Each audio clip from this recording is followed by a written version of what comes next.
దర్యాప్తు సంస్థ విచారణ వ్యవస్థలకు సంబంధించిన వ్యవహారం ఇదంతా.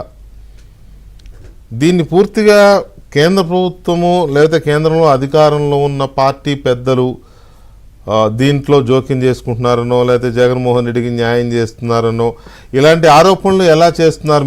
మీరంటే మీరు ఒక్కరే కాదు, చాలామంది చేస్తున్నారు. ఈ ఆరోపణ ఎలా వస్తుంది? వాళ్ళు ఎలా కంట్రోల్ చేయగలుగుతారు?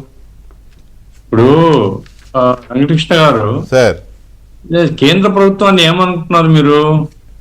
ఇప్పుడు స్టాన్ స్వామి గుర్తున్నాడా మీకు?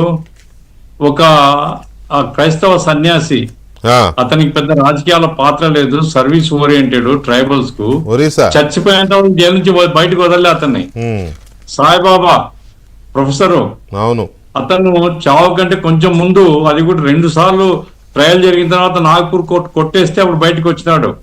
అంటే సెంట్రల్ గవర్నమెంట్ అనుకుంటే ఎవరినైనా చనిపోయేంత వరకు జైల్లో పెడుతుంది, అది అనుకుంటే ఎవరినైనా ఫ్రీగా వదిలేస్తుంది.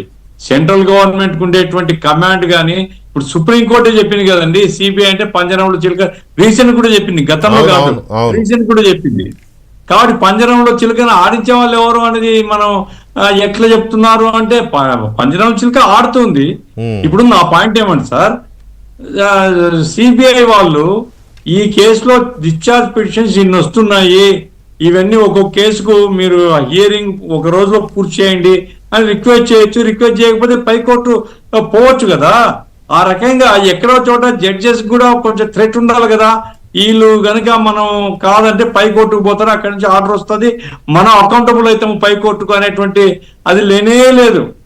ఎందుకంటే సార్ మేము వాళ్ళు సర్దుకునే ఉన్నాంలేండి అంటే అది చాలు, జడ్జెస్ కు ఎన్ని సంవత్సరాలైనా వాయిదా వేస్తూ పోతారు. అట్లా కాదు కదా, ప్రజల దృష్టిలో అసలు ఇలాంటి చర్చలు జరగకూడదు కదా వ్యవస్థల మీద. అది న్యాయ వ్యవస్థ జరగకూడదు అంటే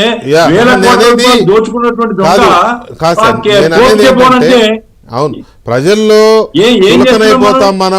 ప్రజల్లో పలుసునైపోతాం మనం అనే ఆ వెరపు సంస్థలకైనా వ్యవస్థలకైనా ఉండాలి కదా అంటున్నా. పోనీ మీరు అన్నట్టుగానే పొలిటికల్ ఇంటర్ఫిరెన్స్ అని ఉందని అనుకుందాం, వ్యవస్థలన్నా ఉండాలి కదా.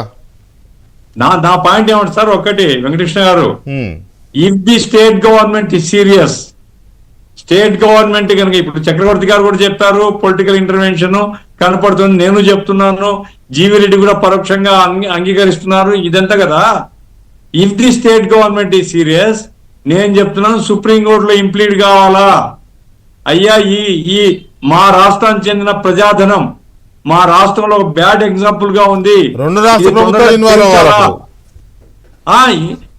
ఇంప్లీడ్ అయిపోయి మన ఆర్గ్యుమెంట్, మన స్టేట్ గవర్నమెంట్ తరఫున ఆర్గ్యూ చేసి టైం ఫ్రేమ్ ఫిక్స్ చేయండి, సంవత్సరంలోగా సెటిల్ చేయమని చెప్పండి, రోజువారీ పద్ధతిలో కేసు వినమని చెప్పండి అని రిక్వెస్ట్ చేయొచ్చు స్టేట్ సుప్రీంకోర్టును. ఎవరో ఒకరు చొరవ చూపాలి కదా సార్. కృష్ణంరాజు గారికి ఉండేటువంటి శ్రద్ధ రాష్ట్ర ప్రభుత్వానికి ఉండదా? రాష్ట్ర ప్రభుత్వం ప్రజలకు బాధ్యత వహించాలి కదా. ప్రజల తరఫున అడుగుతున్నాం మేమంతా, ఈ దొంగల వ్యవహారం తేలాలని.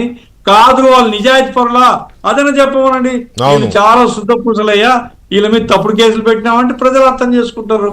అదేమీ కాకుండా ఆస్తులు కనపడుతుందా, 1000 ఎకరాల భూములు కనపడుతుందా, మోసం ఎట్లా జరిగిందో కనపడుతుందా, మోసం చేసినోడేమో అందలం ఎక్కి ఉన్నాడు.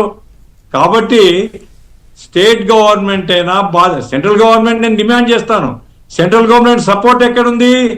రాష్ట్రంలో 2 పార్టీల దగ్గర ఉందండి. రాజకీయంగా మళ్ళీ ఇది రాజకీయం అవుతుంది. తెలుగుదేశం పార్టీ కూడా ఆనందపడిపోతుంది, సెంటర్ మాకు చాలా చేస్తుందని. ఇట్లాంటి కేసుల్లో రోజు ఏటితో కూర్చొని సమావేశాలు జరుగుతూ ఉంటే వీళ్ళకి కించిత్తు కూడా అరే ఏం జరుగుతుంది అనేది లేదు. కాబట్టి స్టేట్ గవర్నమెంట్ ఇంప్లీట్ చేసి, మా రాష్ట్రంలో ప్రజాధనం కొల్లగొట్టబడింది, రాష్ట్ర ప్రజలందరూ చాలా సీరియస్ గా